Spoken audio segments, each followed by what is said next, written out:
Сәлем достар, бүгін қартаюға қарсы тамаша бет маскасын дайындаймыз. Бізге бір ас қасық қырмызы қажет.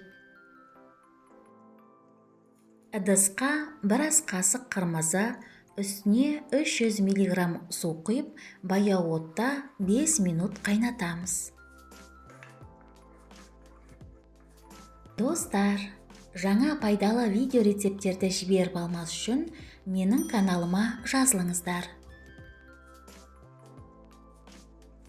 Дайын болған қайнатпаны суытып, сүзгіден өткізіп аламыз. Қырмызы теріні тыныштандырады, қабынуды басады және терінің қорғаныс функцияларын ынталандырады. Енді масканы дайындау үшін бізге бір ас қасық зығыр тұқымы қажет. Ыдысқа бір ас қасық зығыр тұқымын салып, үстіне қырмызы тұнбасын құйып, баяу отта 10 минут қайнатамыз.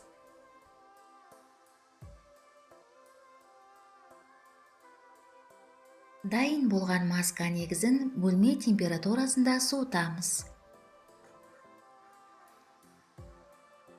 Суытылған маска негізін дәке арқылы сүзіп аламыз.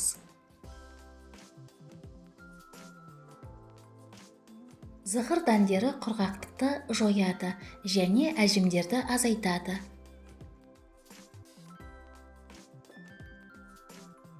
Қырмызы сығындысы қосылған маска теріні терең нәрлендіреді, жұмсартады және текстейді, майда әжімдерді кетіреді.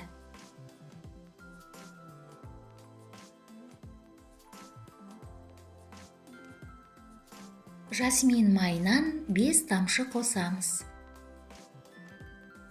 Жасмин майы әжімдерді текстеуге көмектеседі және олардың пайда болуына жол бермейді.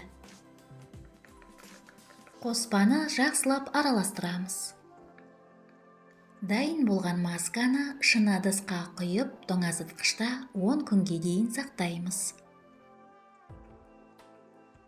Бұл масканы күнделікті тазартылған терге, бетіңізге, мойныңызға және декольте терісіне жағып 30 минутқа қалдырамыз.